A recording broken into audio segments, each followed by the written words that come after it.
Bonjour à tous, shalom à tous. Toyé les sous à travers la chaîne YouTube EBTV qui nous a voté dans l'émission Nabiso Otobengi qui dit ou qui parle la Bible. Toloba déjà que Bible est un livre, est la réponse à ma question nyonso.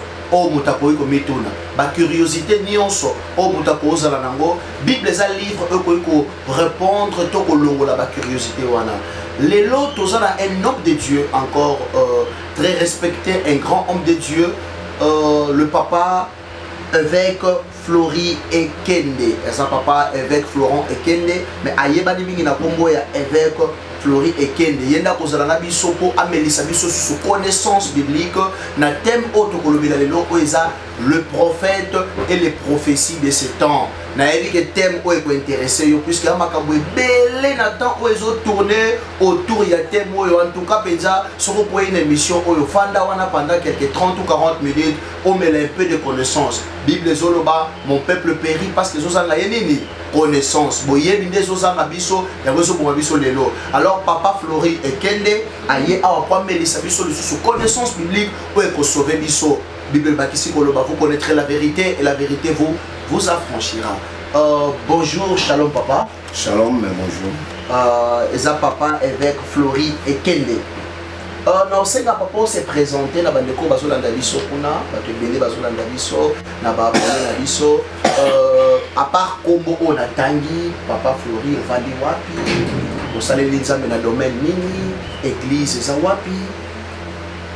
Moi, c'est l'évêque Florent Ekende, le représentant légal de la grande communauté apostolique Mont Carmel International. Na vandi na commune ya Selembao, na Congo, précisément na Veni Mbanza numéro 30, na quartier Madiata. C'est là où il y a siège administratif de la communauté Nangaï ou Isali international. Moi, je suis apôtre du ministère. Celui que Dieu a appelé pour établir des églises, mettre les pasteurs, tout le monde dans ce travail. Donc c'est là. Merci en tout cas, merci papa. Premièrement, merci pour répondre oui à l'invitation à Bisso.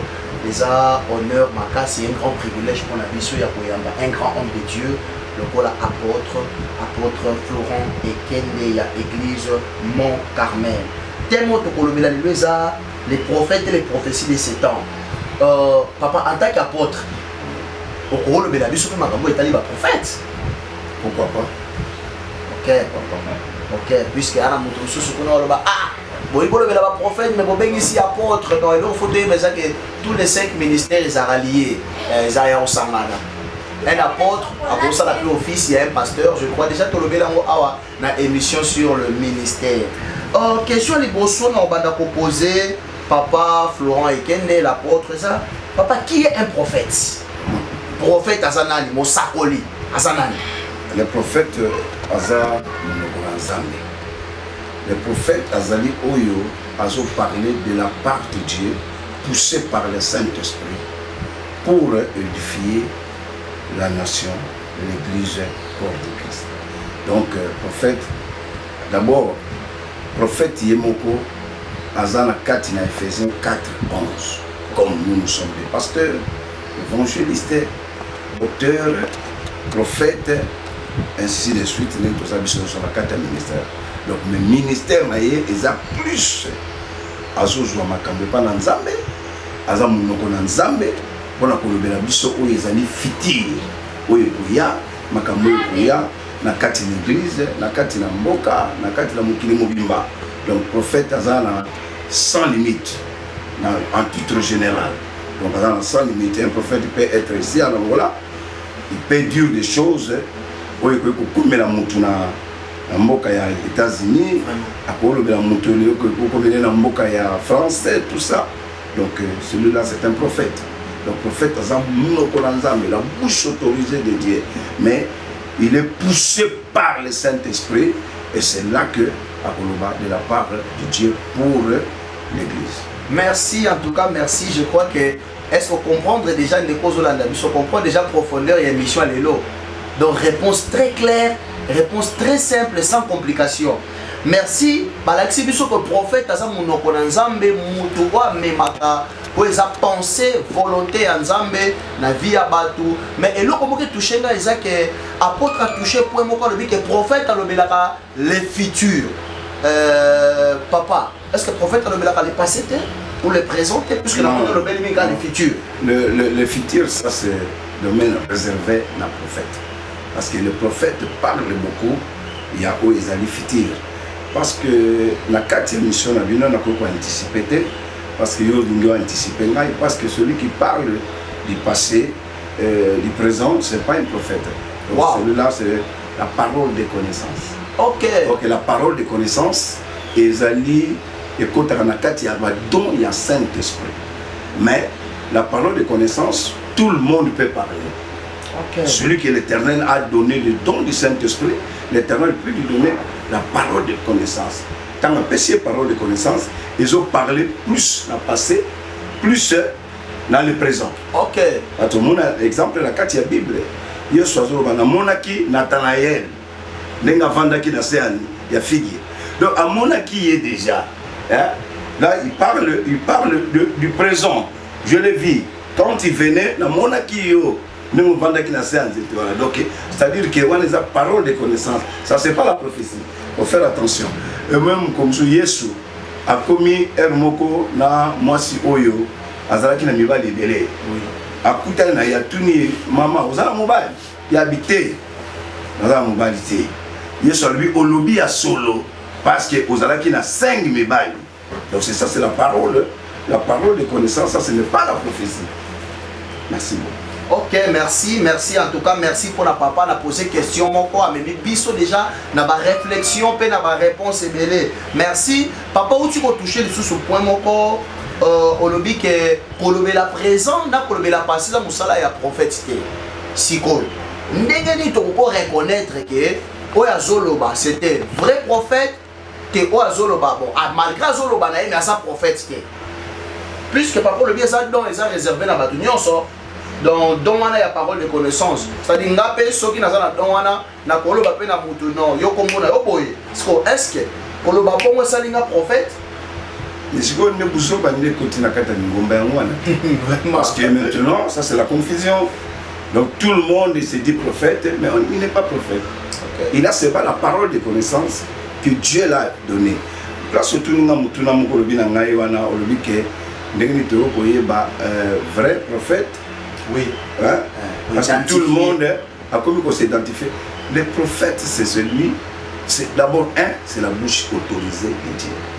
2, celui qui parle de la part du Seigneur sous l'inspiration du Saint-Esprit. Je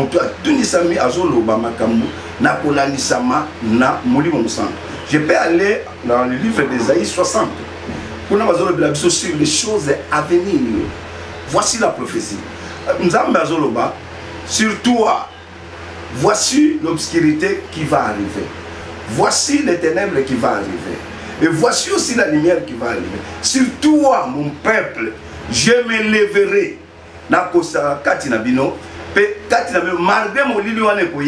Il parle du futur sous l'orientation du Saint-Esprit, sous l'orientation de notre Seigneur Jésus-Christ.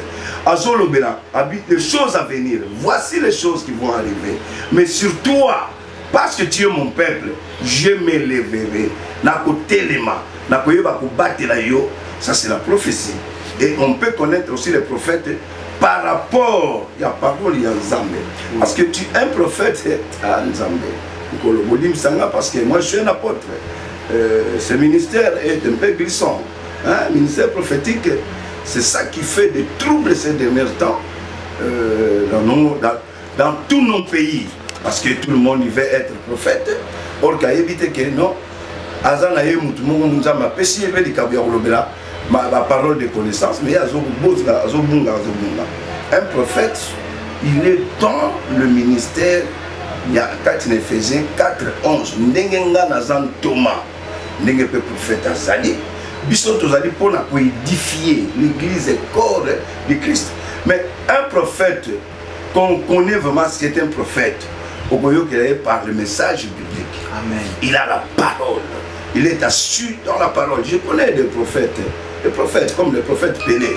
Moi je l'appelle docteur. Docteur, il est assis dans la parole de Dieu. Naïba, prophète Belé, on a naïbi, na katina mukilo, le prophète Niez. As un prophète, mais il est assis dans la parole du Seigneur. Je crois à son ministère. C'est un prophète. Je crois en lui. Naïba, prophète Belé, na katina monde oyo. Naïbi Belé, que je ne peux pas citer comme faire la publicité de prophète, non. Mais ils sont basés dans la parole de Nzambe. Tant que nous avons un prophète basé dans la parole de Nzambe, un prophète il doit avoir aussi la connaissance. Donc au lieu que le prophète a la connaissance, je ne peux pas parler en désordre, en divulgation. Parce que nous sommes à la catégorie de la télé, na lobby, Nzambe, na moni kaliso na rouge, na moni olati boye, na moni ozana mbongo boye na poche. Non, ça c'est pas la prophétie. Ça c'est pas la prophétie. Ça, c'est pas la prophétie. Il faut faire beaucoup attention dans ces domaines.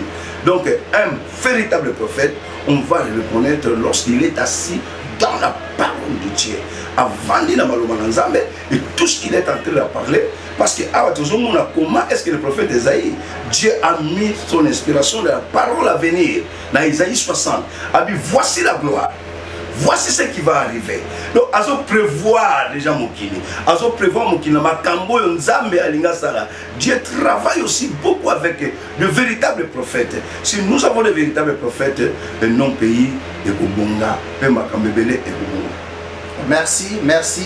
Baoto le banabiso critère fondamental pour reconnaître un vrai prophète, c'est la parole de Dieu. Et ça nous parole de connaissance. Et ça nous pour le banou que Kombono Intel, Kombo Papa Nabino Boyo, Vandi Place Boyo, le Bosso, il faut présenter la parole de Dieu. Il faut que la moto soit basée dans la Bible. Il faut que la moto soit alimentée. Merci en tout cas, merci. Moi particulièrement, nous avons bénéficié de l'émission à l'élo.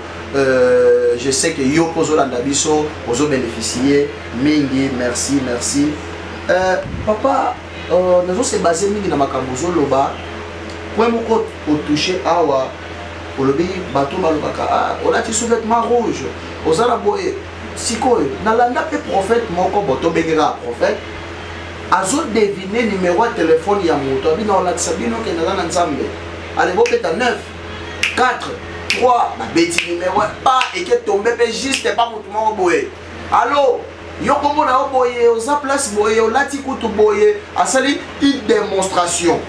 Et puis na souka le bité so na ça capable de faire démonstration parce que parce que na ça un simple prophète mais je suis aussi un voyant. Si au terme on a un voyant, oui comme pour ça le succès Nicolo, puisque ba on le Samuel Bible benga qui est voyant.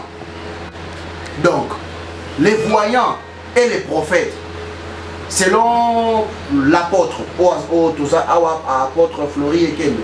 Et l'autre dit aussi, on le met sur les prophètes et sur les voyants. Bateau va dire que nous sommes au monde. Il y a un monde qui est au monde, la maladie, il y a un monde. Pour moi, je vois que ça, c'est la confusion des mots. C'est la confusion des mots.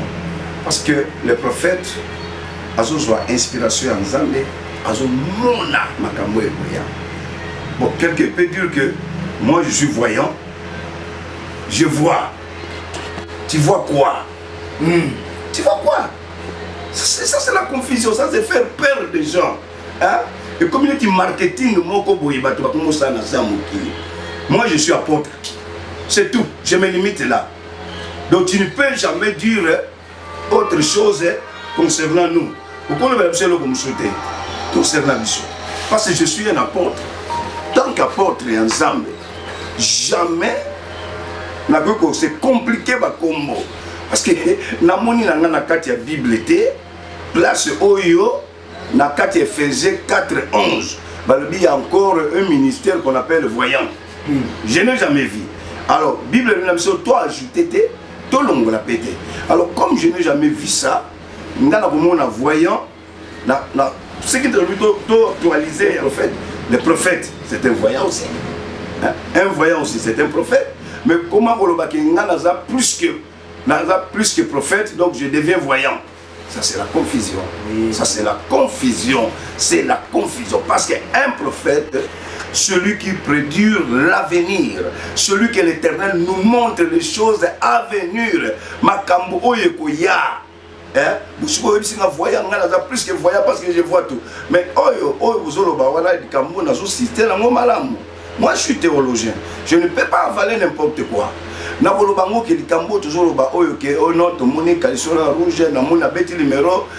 d'abord, ça ce n'est pas la prophétie.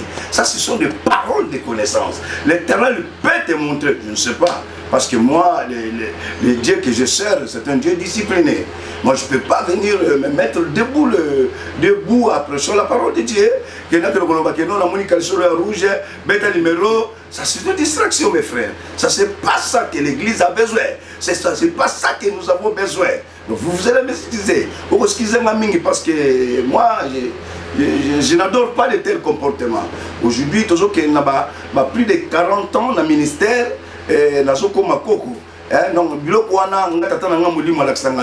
mon père spirituel, c'est docteur Deka. Alors, docteur Deka, moi, je suis né dans ma colonie docteur. Je suis né dans ma colonie docteur. Alors, comme je suis né dans ma colonie docteur, c'est un peu difficile de m'amener par-ci, par-là. Non, je respecte le prophète. Le prophète sérieux. Le prophète sérieux, il ne peut jamais voir donner le numéro de téléphone à moto. Voilà les abiloko qui est. Les abiloko moko nzambe a quoi que ça na moi moto ya la parole de connaissance parce que moto a don du Saint-Esprit. Nzambe a quoi que ça na e. Et ça eloko musuna ko me mona terrain moko me minga na terrain moi kitoko moi j'aime ça. Et ça na eloko bazo benga le don complémentaire. Donc c'est-à-dire que Dieu peut faire comme aujourd'hui moi je suis apôtre. Mais l'Éternel a quoi défisanga. Après ce qu'on appelle les dons complémentaires. Alors, je ne peux pas me faire le prophète. Ok. Parce que l'Éternel a défini les dons complémentaires. A défini les dons complémentaires, il y a Nazali. Navana moi, un professeur Richard. Navani na bango. Mais na minute nzamba ko tali sangelo komoko na kati ya bomo ya professeur Richard parce que Dieu déjà m'a montré quelque chose. Vraiment. Comme il est là. Que ça c'est la prophétie. Mais ezaka eloko moko nzamba defisa kingango. Nzamba lo balanga que moi na oyo professeur Richard, peu importe avant zong samudi mona sa mokili, il sera un homme d'État. Ça c'est quoi? Ça c'est la prophétie que l'Éternel m'a dit. Mais c'est pas dit que parce que j'ai donné la prophétie à mon fils. Vraiment. Lobi na vandi. Moi na moka zo benga siko na États-Unis. Anaël. Moi na zo benga moi na général Ernesto. Ya awa na mboka ya Luanda. Abenga lui papa, nazana mboka États-Unis, nazana pas problème prie pour moi, je connais ton Dieu. Tu sais qu'un jour tu avais prophétisé dans ton église, en 2015, tu avais prophétisé que au monde na musika, na okende musika, na okoma boye. Lelo nzambe na yo wana, na kanisi yo bosa na mabite mama na bosanité. Lobi makambo zami lobi, na bi na bosanité. Mais ça c'est la prophétie. C'est la prophétie, mais aujourd'hui ça s'accomplit. Mais tant que ça s'accomplit, je ne peux pas dire que je suis prophète. Amen. C'est un don complémentaire que l'Éternel m'a aidé pour voir. Dans ce moment-là, le prophète n'était pas encore là. Parce que je faisais plus ou moins un service sacerdotal. Tant que nous musala moko ya makasi, na kati musala na mamuna kuluka prophète ya, na kuluka prophète. Exactement, nzamba pesinga di kabuana. Nazala mingi tant nazo ke musala na ntoma. Nayaki awa na mboka oyo na Luanda na 2015, mais j'ai ouvert des églises à la fois. Na Kazenga, na Ojimak, na Kazenga, na Pino Grande, pe na fongoli mususu na Sapu awa na Ojimak. Na osala musala. Alors tant na osala musala wana, nzamba defisaka nga makabu. Parce que ayebi ke moment oyo oza ntoma, ozo pasu na nzela. Moment oyo ozo kuta na mabaku, ozo kuta na mabanga. Mais moment oyo nga pe nzambe na pesi yo domoko ya complémentarité. Apesi nga domoko ya Saint-Esprit et complémenter ngai kana na place au prophète Azati. Na sungama, na sana na momel. Tango domo na tango ye ekendeke. OK. Ekendeke faire attention. Il y a mon homme qui est battu. Il va échouer. Pourquoi? Il va échouer parce que c'est l'apôtre Florent et Kende Nzobadila. Et si aujourd'hui on m'appelle évêque, représentant les gars, ça sont des titres honorifiques. Oui. Hein? Mon ministère, c'est l'apostolat. Ça blague. Na vanda na ministère na ngai. Na kota ka bamboka, na kota ka bisika nyo surtout. O ata mabanga ezali nga se na koti na fongola. OK. Wana eza yanga. Amen. Bon, papa, si on a pas comprendre un peu dans Mangolodi, Zamba Koko défi sa moto don, mais dans wana et cotiser dans le ministère mon sous-souté. C'est-à-dire, le pasteur peut prophétiser, l'apôtre peut prophétiser, l'évangéliste et le docteur, n'ayez pas prophète, mais pas pour prophétiser. Vraiment. Mais pour prophétiser, wana y'a pour ça la tête, qui pasteur, oh, na ça que na comme prophète. Et là, on se fait dans son gars, on se fait le ngamon dans tous les 5 ministères. Mais ça c'est n'importe quoi. Faut déjà la monnaie, papa. Ça c'est n'importe quoi. Là, je ne peux jamais accepter. Le Dieu que nous servons dans le livre de 1 Corinthiens 14, 33 n'est pas un Dieu de désordre, mais c'est un Dieu d'ordre. Amen. Il ne peut pas donner parce que yo moko dans mon grand frère, papa Nabiso, Koko Nabiso, on peut l'appeler comme ça, Eli. Tant qu'on s'est inventé, je suis resté seul. Nous avons dit, il y a encore 7000. 7000. C'est-à-dire qu'il allait parler à toi. Toi, tu as déjà fléchi à balle.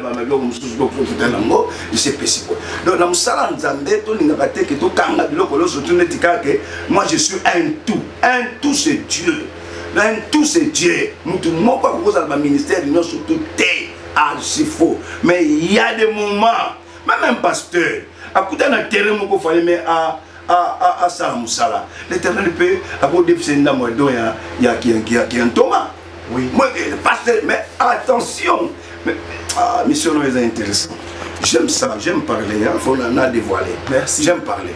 Parce qu'au moment où il y a des échecs. Dans 4 ministères. Pourquoi? Parce que Moutouna Moutou a une vendre dans les Sikaya Vandi. Oui. Pourquoi l'église est Zopanzan? Mais parce qu'il n'y a pas la reconnaissance de ce don. Si moi je suis apôtre, c'est là que nous vendons le pasteur Orlando, nous vendons le pasteur Richard, nous vendons le docteur Enoch, nous vendons le pasteur Mouta, nous vendons le pasteur. Ok. Mais si je n'étais pas apôtre, nous avons combattre. Vraiment. Alors au moment que Batou Bazo travaillait, et c'est là que mes frères et sœurs, ceux qui ont pasteur, tikala pasteur. Ceux qui ont prophète, tikala prophète. Ceux qui ont évangéliste, tikala évangéliste. Mais en toi, il faut qu'il y ait maintenant dans les apôtres. Oui. Pour que Moussale qui n'est malade, malade. N'a pas ça, n'a papa n'a Sony, Sony Kafuka. Il reste évangéliste. Oui. Je donne encore l'exemple de mon aîné que j'aime beaucoup, évangéliste Kizamina Kibouya. Il est évangéliste. Il a des pasteurs au sein de l'église. On va se pêtre bandimi. Yazawana pona ko loba kabula mwanzambe. Azawana pona ko tato la kola sabatu grandeur en Zambé. Ce qu'on dit min Zambé au mona boye. Wa biloko ba évangéliste. Ya mona ki examine ki évangéliste ki bwila. Azata mono so va vendre à l'église té. Ta mono so kobima. Mais ta mon Zamba zo bimisa mutu bongo. Azo le déficit makabebele. Ta ndenge sonia zo bima. Nzamba déficit don apostolat, mais il n'est pas apôtre. Oui. Mais il n'est pas apôtre. Vraiment. Il n'est pas apôtre. Hein? C'est un évangéliste. Quand il reconnaît, papa, problème n'a pas oloba. Boli misangai. Tant que vous reconnaître les kabwanzambo et zakati na yo. Même si tu connais pas parce qu'il y a un problème grave, je peux rire un peu. Vous allez m'excuser. Il y a un autre problème grave. Moutazo yeba pour se situer ministère maïté. À comment t'as mon avant? C'est devant mon goya. Il y a des voyants, il y a des voyants.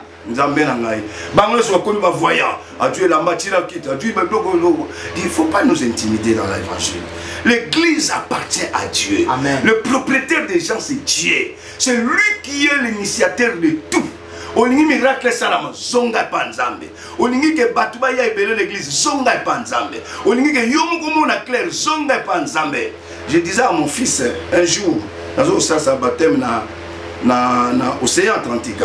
Tant qu'il a dit mon maman maman il faut à l'église maman papa l'église n'est pas de toi. Amen. L'église n'est pas de toi. Quand Dieu lui-même va accepter de t'envoyer les gens, parce que lorsque tu vas travailler durement, tu vas te donner en respectant les règles de Dieu, Yanzambé. nzambe moko abana kozwa basibistu azo bakisa kati na yo. Amen. C'est la bénédiction de l'Éternel qui a enrichi et en fait suivre lequel chagrin. Aujourd'hui moi je viens à Luanda. J'ai mes fils. Ndako to la mission. Zanda comme moi le professeur Richard. Il m'a donné, il a disposé ça pour son père. Oui. Il a disposé ça pour son père. Et moi, dans mon entendement, je ne savais pas. Moi, je suis là en train seulement de servir, d'accomplir ma mission. Un point entré. Oui. Moi, dans la télé, non, moi, je dois payer les transports. Oh, il y a un foot avion. Oh, il y a un foot à boy. Oh, il y a un foot à boy. Tout le monde est là. Après, c'est un bazin. Après, c'est une chemise. Après, c'est un pantalon. Après, c'est un monde. Provision, il y a vision. Provision, il y a vision. Parce que je respecte mon ministère. Je respecte papa. Oui. Prophète, tika la prophète. Tika ko tiaba voya biloko papa wana. Yobe pasteur. Tika kokota la côté ya prophète té. Pasteur, Dieu peut te donner le don de la connaissance ya parole.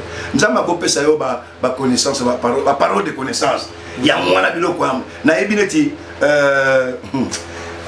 ndeko mona yebi, mais n'est pas prophète. Il se respecte. Papa la mission Samuel Dayo. Samuel Dayo, il a des paroles de connaissance. Yako sakanate. Yako sakanate na studiaye. Na vandanaye, na étudiaye bien. Un homme de Dieu puissant, Samuel Dayo. Mais il est assis dans la parole de connaissance. Il se bête aux paroles de connaissance. Avant de la raison, na bête aux paroles de connaissance. Na vandé la monte. Na on bête en prière. Na moni boyi. Lobby le kai boyi. Lobby les cas parce que ça c'est la parole de connaissance. Oui. Lobby aux agues place boy. Et les cas qui boy. Le lorsqu'on a au monde tant aux obimans, aux okutana mutumoko, à zo pesombo. Ça c'est la parole de connaissance. Oui. Ça c'est pas la prophétie. Mais papa on a vandawana. Tant ma vandiwana ministère n'est pas sani. Et so kende.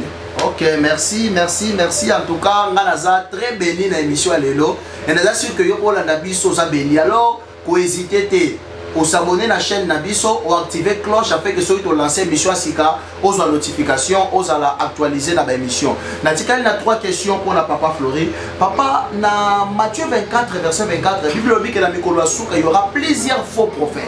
Ce qu'on a dit, pourquoi il dit qu'il y aura plusieurs faux apôtres ou faux évangélistes? Est-ce que ma faux apôtre va rater? Est-ce que ma faux pasteur va rater? Mais la Bible dit qu'il y aura plusieurs faux prophètes. Moko, il y a des signes eschatologiques, moko, il y a des signes de temps de la fin. Pourquoi seulement plusieurs faux prophètes? Oh, le Dieu que je sais, je l'aime beaucoup. Parce que nous sommes ébiqués, ministère ils ont créé troublé.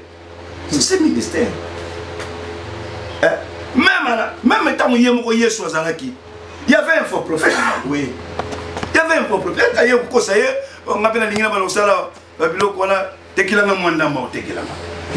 Tu vois, il n'était pas venu auprès de l'apôtre. Il était venu auprès des prophètes. Donc, ça ministère, Dieu aime beaucoup de prophètes. Moi aussi, j'aime beaucoup de prophètes.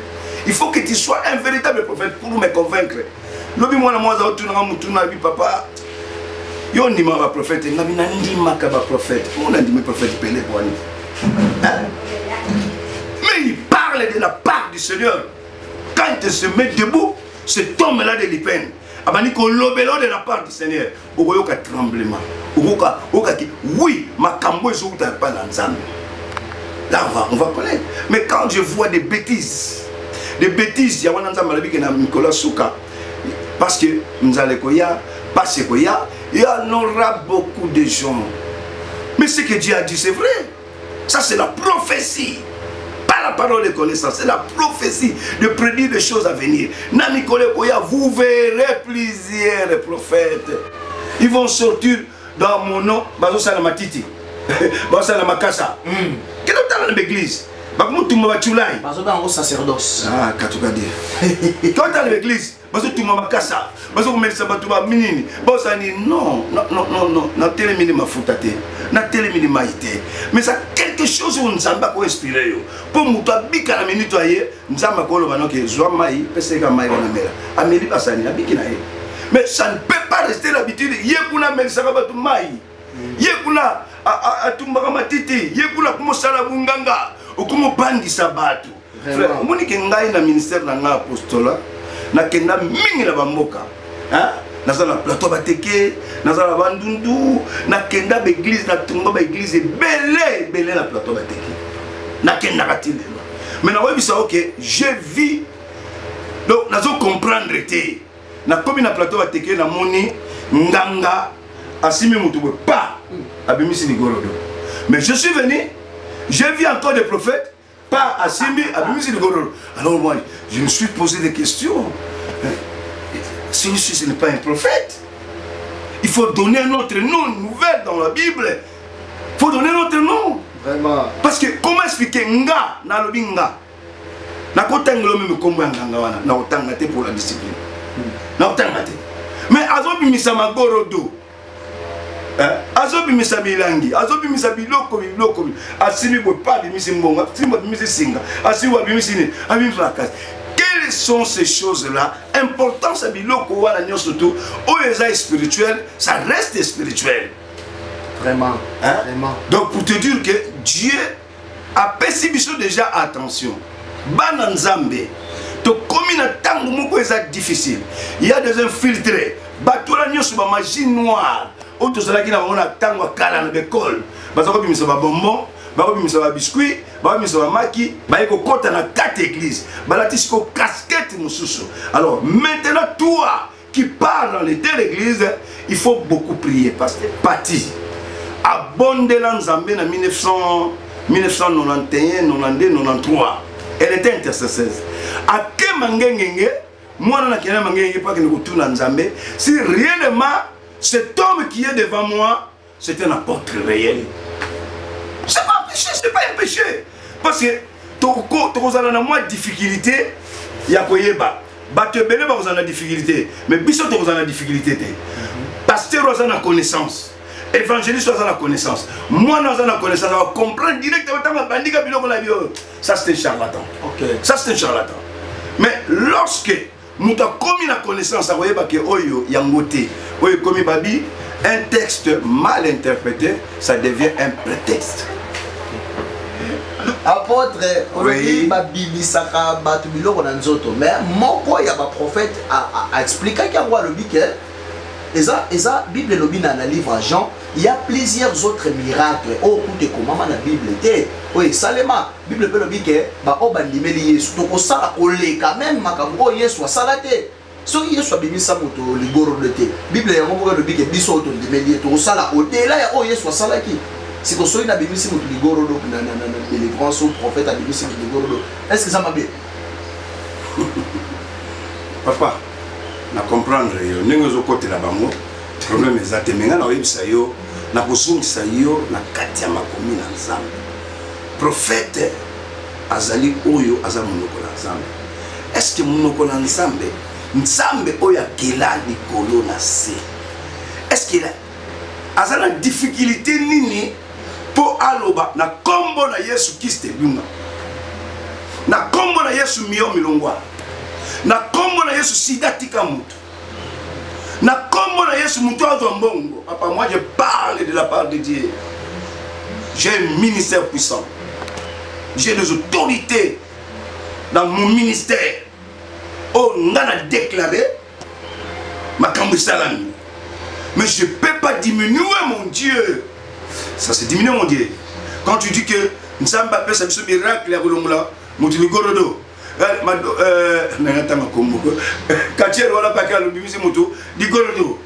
Mais ça se diminue.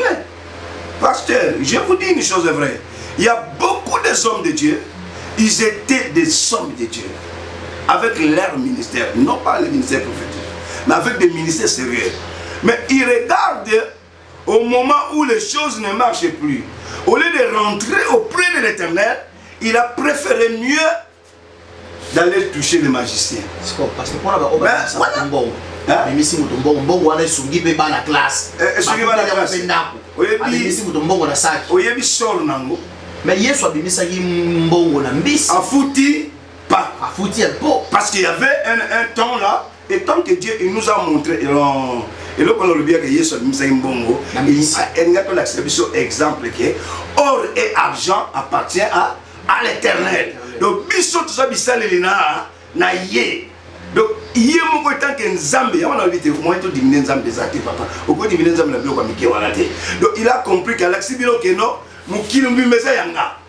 Mais tant qu'on a dit que mon kilo mimeza yanga, n'a pas qu'on se diminuer, n'a pas bon, amike, papa. Mon tabi, c'est mon. Au vani, au botalam, bon, les autres, $5 000. Yoka, papa. Il y a d'autres choses qui sont des aventures, papa. Il y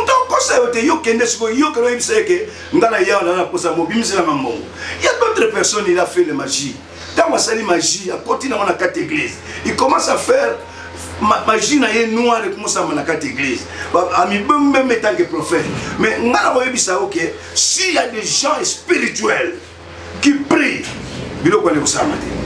est-ce que moi, je quelque part, na kuti mutu mwa osala bloko na ye osala ba incantation wana asomi sa mbongo mais tant on a na koti na telemi na simana banote na banoko intercéder na bi Seigneur si c'est ta volonté si réellement il est ton serviteur tout ce qu'il veut faire qu'il fasse mais s'il n'est pas ton serviteur papa place à Zagina boso yoki moto ayoki moto dit il y a un infiltré ici je suis là la porte de Dieu je ne suis pas infiltré mais je suis là pour n'accueillir ce peuple ensemble, mais que ce que tu es en train de faire là, ce n'est pas de Dieu, c'est de la magie.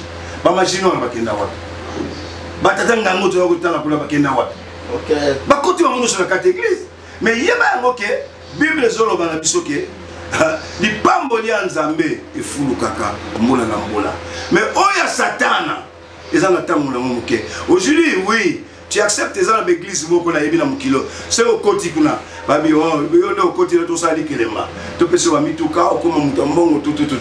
Après quelques temps, tout ça,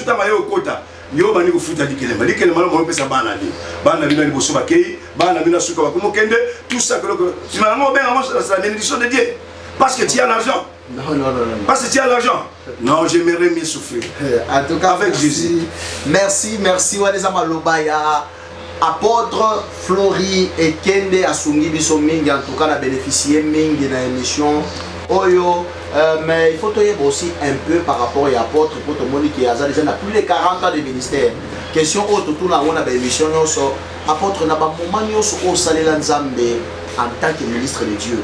Mon mani est touché le plus, sauf pour partager mon abandé au bazar.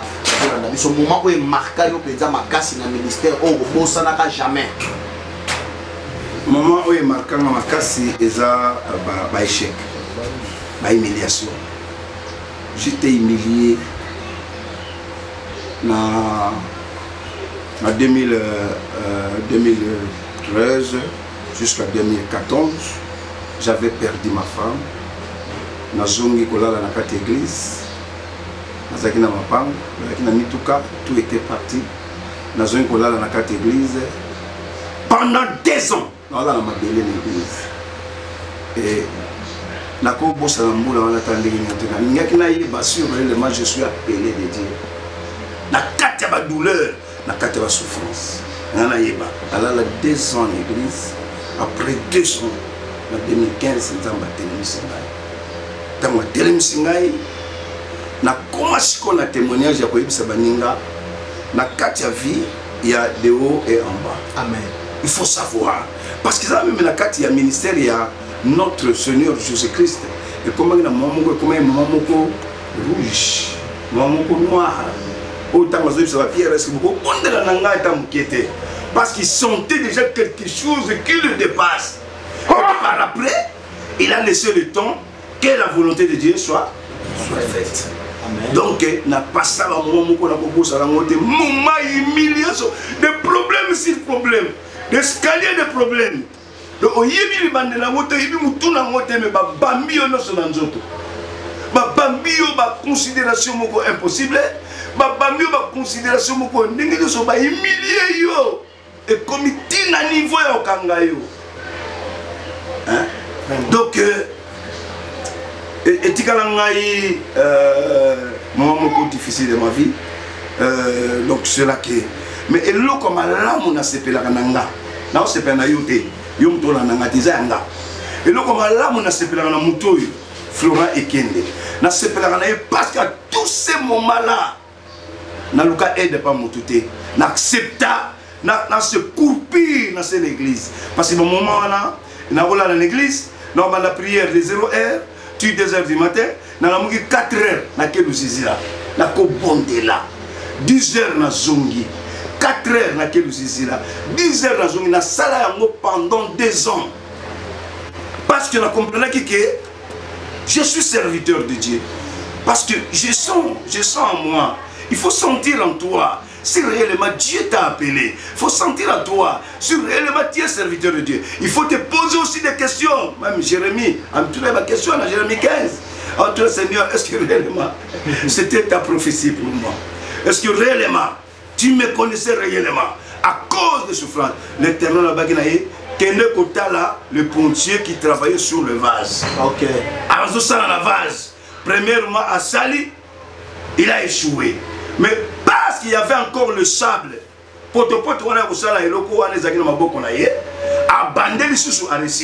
alors on a vendaki na verset wana.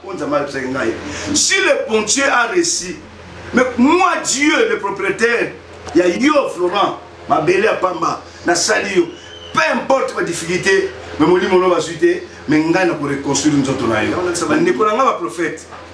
Bino batozol de la part de Dieu. Peu importe, peut-être aujourd'hui tu ne vois rien qui marche, mais ça marchera toujours. Dieu a dit que a été. Papa prophète, nzamba tika ka yo akotika yo te tika la ka na bobeta ba prophétie ko kota lanzela ko kota kota te ko kosa kosa batute tika la no ka bo beta prophétie zonga nda kunzala beta prophétie zonga no ka neta wana papa kana kutana bato na kutana bato ya place omona ki makambo ba prophète na lo bango ke monsieur komi na suka ya bele ko le bezali mena on a ba faux pe conseil ezate on a ba faux na webisa bango ba keba e ko boma bango. Dans la crime de l'église, dans la bête, ce qui est bon, mais ça n'est pas yo. Nous avons sopayo, parce que nous avons été à sopayo, frère. Au moins, maintenant que non, bon, combien de prophètes au Yebi, comme on a un gangaki, tout le bas, bien moi, nous avons un so, boibi bango, comme on est gangaka, un prophète. Mais les lois, comme on est au gang, les lois de l'église, on les a.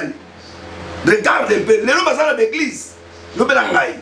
L'église des alliés, le lobby a moko bondi mamango belsus, le lobby a moko bondi mamango belsus.